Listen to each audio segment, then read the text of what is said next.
Is she race faking or is she being transracial?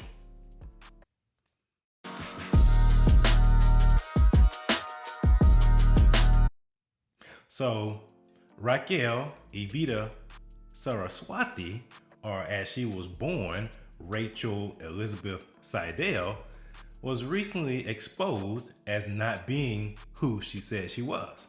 She was race faking, or was she being transracial? You know, it's so funny. It reminds me of that Rachel Dolezel situation. You remember Rachel Dolezel? American? I don't understand the question. It all came crashing down for NAACP Spokane president Rachel Dolezel, who has been portraying herself as a black woman for the past 10 years. Confronted by a reporter, her parents are now calling her out. Ruth Ann and Lawrence Dolezel say their 37-year-old daughter is white. We are her birth parents, and we do not understand why she feels it's necessary to misrepresent her ethnicity. Her ethnicity, the elders say, is Swiss, German, Czech, and some Native American. They provided this photo of Rachel as a young girl on the left. On the right, here's what she looks like today. Seemed like she was just doing more of a artistic, expressive representation of her identifying with African Americans by doing her hair in extensions and things like that. Rachel grew up in predominantly white Montana, but her parents say she immersed herself in the black community when she attended college in Jackson, Mississippi. Rachel's parents had also adopted 4 black children. Rachel has always been interested in ethnicity and diversity, and we had many friends of different ethnicities when she was growing up. So it didn't start with the 4 adopted children of color.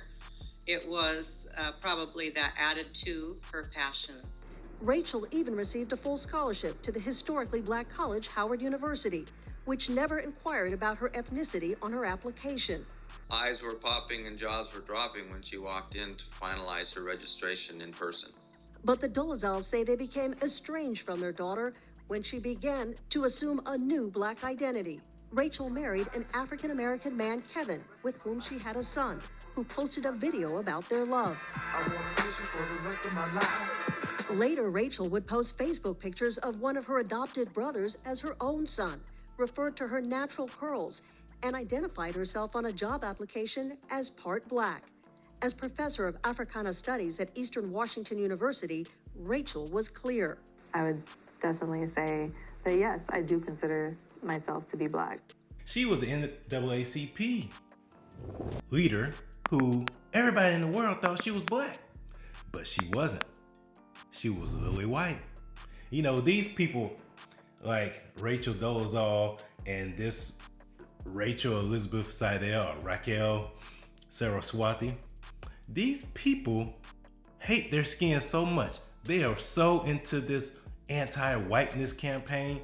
They are literally anti-white. They hate their skin. But this brings up the question. You know, the Bible talks about in the last days, there's gonna be strong delusion. Everybody now thinks that they are either a man or a woman, non-binary. You can flow, you're gender fluid, you can be whatever you want.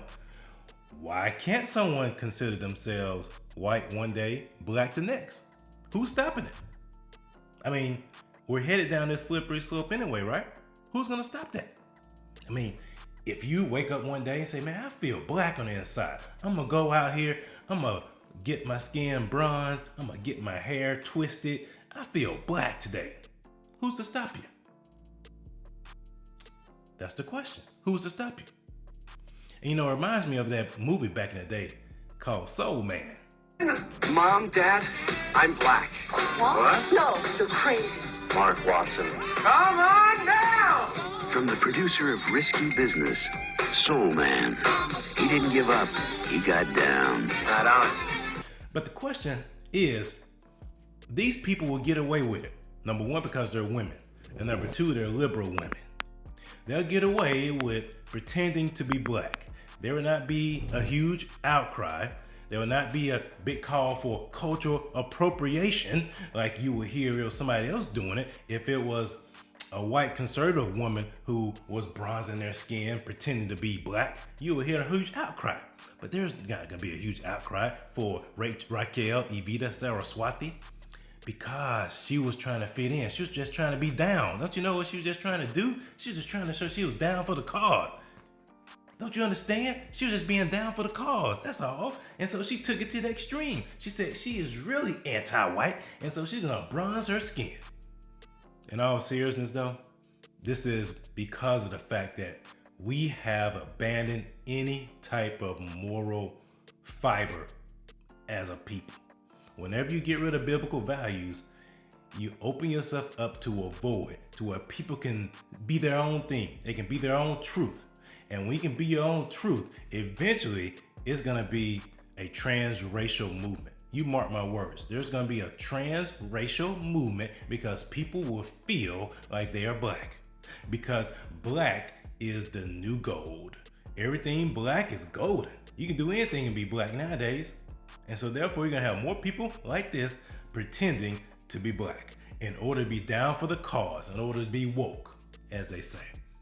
It's sad, it's disturbing, but that's where we're going. Whenever you can have somebody pretend to be an animal, think they're a man when they're a woman, or think that they're a woman when they're a man, whenever you can have that stuff going on in this world, transracialism is right around the corner.